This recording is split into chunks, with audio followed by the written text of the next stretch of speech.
Today, we are going to talk about sex, baby. Yeah, the Hispanic version. We know that this topic can sometimes feel taboo, but why is it taboo? Why don't we want to talk to our kids about sex?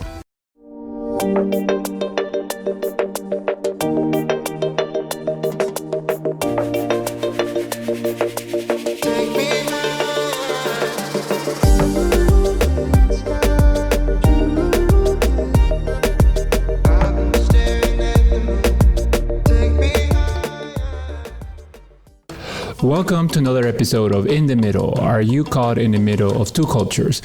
My name is Eddie Minaya. I'm a creative professional living in the DC area, United States. I was born in Peru and I've lived in this area for the last 35 years. In this last episode, Chris Hypnotic, a radio personality from the DC area, we talked about accents. And if you're interested in that episode, you can listen to that episode 9. But why, let's go back and talk about sex. Why is sex talk such a taboo? Why don't we want to talk to our kids about sex?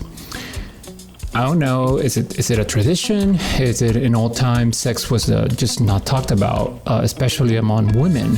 How do young people learn about sex? Likely from experiences that started pretty much probably at some time in their life, and they just never talked about it. So it was somewhat of a trial and error to a degree.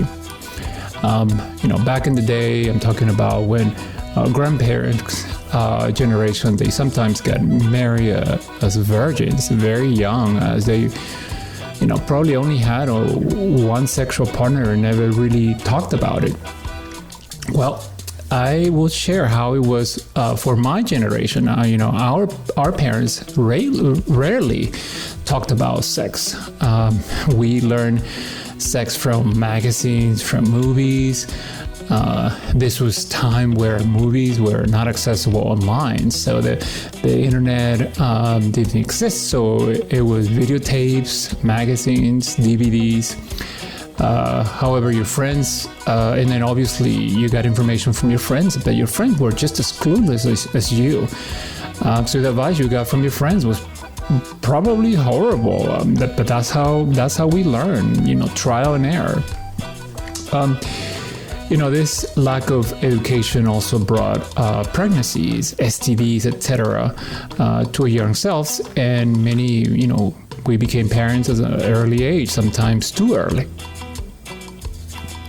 The sex education we used to get in PE class, if you remember, they still do it today. For what I remember, it just was not enough. Everyone thought that it was funny. No one took it seriously. And we couldn't go and ask your mom or dad. I mean, that was just like, no. But how is it today, in the year 2023, are kids asking parents about sex? Are Hispanic parents open to discussing it with their children? I would have to say that it feels that our community and our generation are more open to sex talk today. We have definitely progressed some. And we're open to talk about it, even with the talk about, gay, lesbian, and even talk about the LGBT community. But we still got a lot of work to do. If you like this content, don't forget to subscribe. I stream this podcast via YouTube, Apple Podcasts, Google Podcasts, Spotify. Search for In the Middle podcast. Are you caught in two cultures? Looking at statistics, more than half, around 53% of Latinas in the United States, we're talking now specifically about women, still become pregnant once before the age of 20. And in 2006, I know that the data, it's a little dated, but this is what's out there. The pregnancy rate among teenage Latinas nearly doubled the national average, 127 versus 72 pregnancies per 1,000 women between the ages of 15 and 19. And the Latina teenagers were twice as likely as other women to other ethnicities to give birth. Now, these were statistics from the National Institute of Health, and while they're not 2023 statistics, they're still eye-opening. So are we not speaking with our young Latina daughters about, for example, birth control?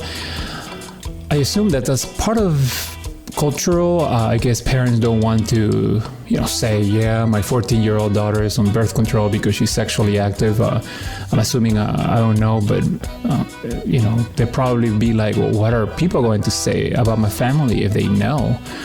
Again, it's part of our culture. Part of it is probably also religious, and understanding birth control methods is is a Catholic, in the Catholic Church is not allowed, but if kids keep having kids, the cycle is just not going to stop. So what can we do to make a shift? Is it education? Now, let's not only talk about girls and sex education, let's also talk about young boys. In the Latino boys, if you're growing up in a traditional household, a Latino household, you get away with more stuff. You get more freedom. You get more freedom to do other things. And if they know that you're having sex at a young age, it seems normal and okay. But are we educating our sons enough? What can we do as mom and dads to educate our sons better so we don't have so many young parents?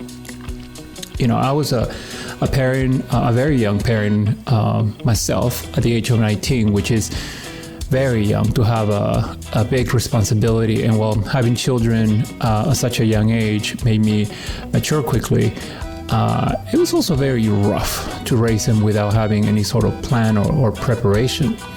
And as my sons got older, I was very open about sexuality with my boys, but since I came across as the serious enforcement between the two parents, the trust that I wish they would have had when they were younger was not really there. The sex talk that I had with them was an eye roll and really not listening. Maybe came across as a lesson and not necessarily as advice. Maybe my tone was too serious and they shut down and the message never really got through. But, I went as far as getting them condoms and placing them in the rooms. I wanted them to ensure that they didn't have to go through what I went through. I wanted for them, I told the stories when I was younger, the things that I had to do, what I had to struggle as a young parent.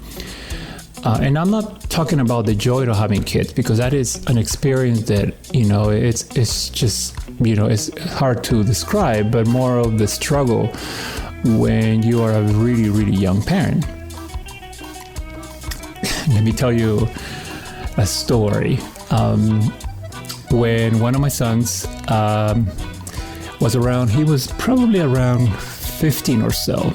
He had a girlfriend over the summer. And he wanted me to drop him off at her house while I was going to work and asked me to pick him up on my way home. So I did for a few days, and, I kept asking questions like, what are you doing there all day? Does her mom know, that you're there? Does the dad know? Of course, he said, yeah, her mom is actually there all day. So, while during the day I would text him and make sure that he was okay, make sure that, if you need anything. And in one of those days, he texted me something that once I read it, I did not know what to do, and I froze. I mean, I look at it now, so many years later, and I laugh about it, but he said, I just had sex with no condom, and it felt awesome. Oh my God.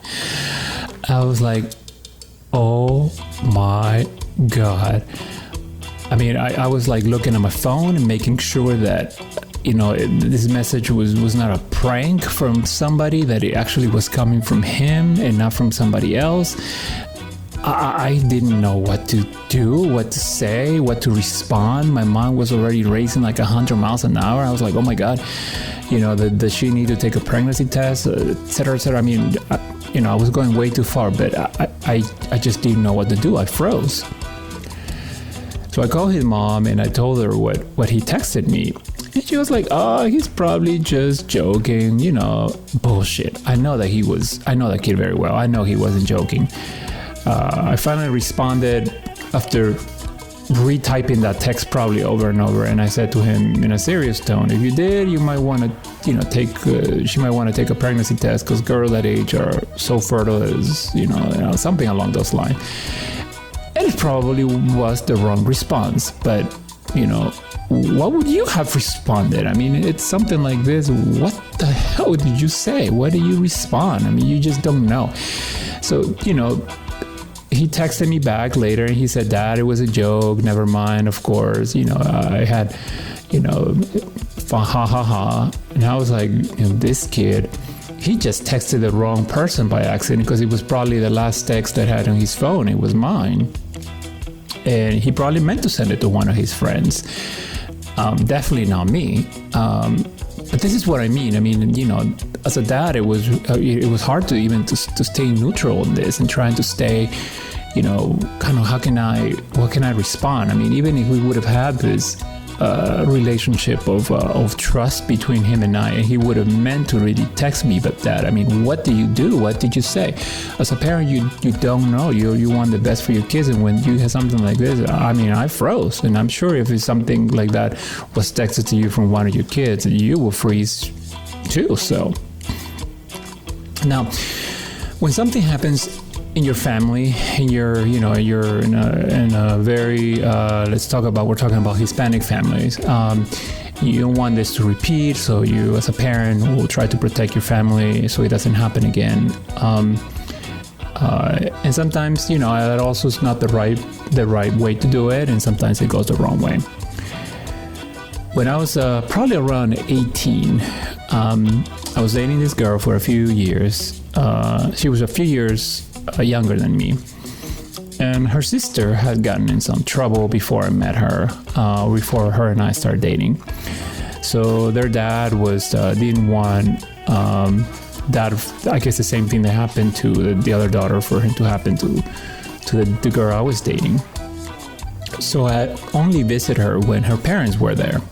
Her dad always looked at me like, you better not have sex with my daughter or I will kill you. Well, their parents work a lot, so they weren't home a lot, which means that I couldn't really see her much. So, I started going to her house while her parents were not home. Yeah, I sure did, and we got away for a while, but, I would leave before they were, before they were back home. But this one time, I don't know what happened. I think I forgot about the time, and all of a sudden I saw her dad open the door. We weren't doing anything, but her dad's face, ooh. It makes me laugh today, but back then at the point I just didn't know what to do. So he said to me, please leave now, in a very strong voice. So I did. So she started paging me, calling my house. This is before cell phones, so she kept calling me, and I was upset, I guess, of what had happened. So I ghosted her for a few days, which is stupid. It was mean to do that, but that's teenage stuff that we do when we're younger, and we're just acting stupid. Well, she threw a fit with her parents, and I didn't know this was happening. I guess this was on the 2 days that I ghosted her, and she threw a fit, and she told the parents that she was going to leave the house, and if they didn't let me visit her while they weren't home. The back of my mind, I mean, this must have been like 18, and she was, I guess, like 16. I'm like, where would you have gone if they would have said, go? And I'm like, with me? Who knows? Well, finally I spoke with her, and, we made up, and, I became the only boy allowed at the house while the parents were not home. But they gave me the responsibility to look out, to make sure that no other, I guess, her sister's boyfriends were coming home while they were away, but of course they did, and I didn't say anything. Again, this is just stupid stuff.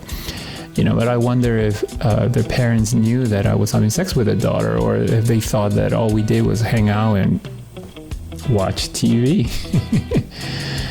Sex education was non-existent in our household or mine. So as I said, even though I pretended that I knew a lot because I was a boy and Latino man, young boy, I pretended that I knew everything. And while she was not my first partner, I was still learning. So trial and error. As Hispanic parents, young, middle-aged, or older parents, we need to progress more and have our children trust us more so they can have open discussions and they can ask questions about sex. Pregnancy is not the only thing that we need to worry about. Nowadays, STD, HIV, monkeypox, etc. No matter if your kids, sons, if they're men or sons or daughter, we should treat them the same, with the same respect, and educate the same way, teach them the same stuff. School sex ed is not going to be enough. They need to feel that they have a home environment and this open space to ask, that they can ask questions at their home without feeling embarrassed or ashamed. I think we also, as parents, need to have more education about how to talk to your children about this. And I don't think there's a lot of that happening.